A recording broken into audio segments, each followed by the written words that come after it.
السلام علیکم ورحمۃ اللہ وبرکاتہ۔ ان الحمد للہ والصلاة والسلام علی رسول اللہ، اشہد ان لا الہ الا اللہ وحدہ لا شریک لہ واشہد ان محمدا عبدہ ورسولہ، اما بعد۔ معزز ناظرین، روزے کی ایک بہت ہی اہم خاصیت، اگر ہم اس عمل کو کرنے لگ جائیں تو ہمارے سماج میں آپس کی جو لڑائی ہے اور آپس میں ایک دوسرے کے اندر جو حسد ہے،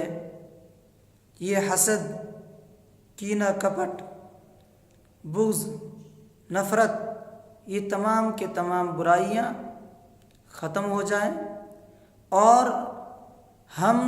سب آپس میں سگے بھائی کی طرح مل جل کر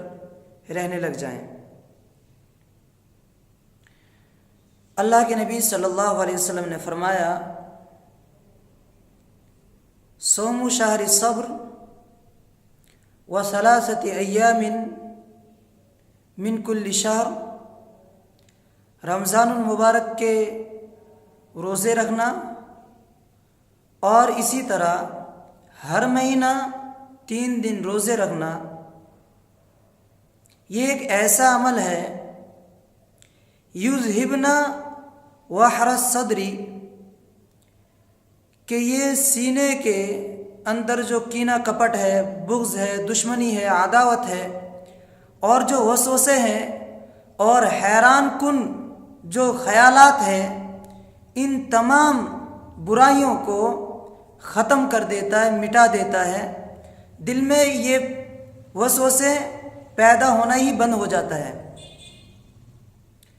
کیا کرنا ہے؟ صرف رمضان المبارک کے پورے مہینے کا روزہ رکھنا، اس کے بعد پھر تمام مہینوں میں ہر مہینہ 3 دن روزہ رکھنا۔ کوئی اگر ایسا کر لے گا تو انشاءاللہ اس عمل کے برکت سے اس کے دل کے اندر دوسرے مومن کے بارے میں کینہ، کپٹ، حسد، بغض، دشمنی، عداوت، یہ تمام کے تمام برائیاں ختم ہو جائے گا اور دوسرے مومن بھائیوں کے لیے اس کے دل میں محبت پیدا ہو جائے گا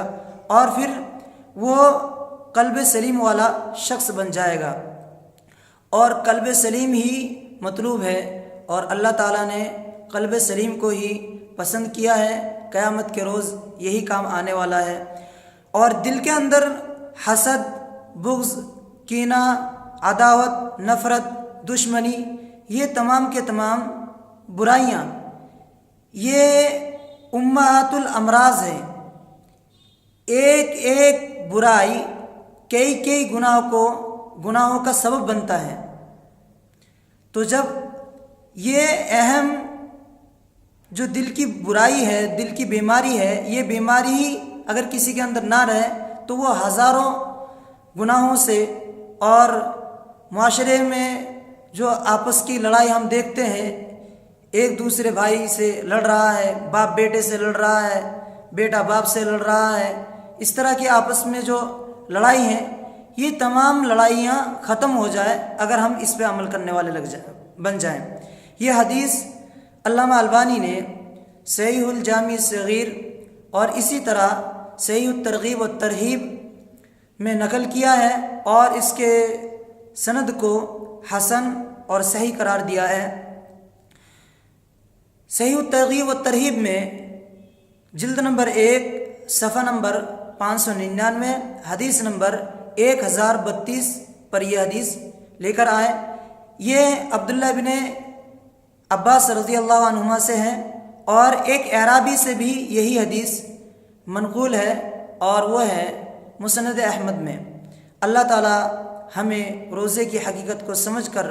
اور ان تمام فضائلوں کو اپناتے ہوئے رمضان کے روزے کے ساتھ ساتھ نفلی روزے بھی ہمیں رکھنے کی توفیق عطا فرمائے، اور ہمارے سماج سے اللہ تعالی بغض و عداوت، حسد اور کینہ، کپٹ، دشمنی، آپس کی جو یہ لڑائی ہیں، ان تمام لڑائیوں کو ختم کر کے ہم سب مسلمانوں کو بھائی بھائی کی طرح رہنے کی توفیق عطا فرمائے۔ وآخر دعوانا ان الحمد للہ رب العالمین، والسلام علیکم۔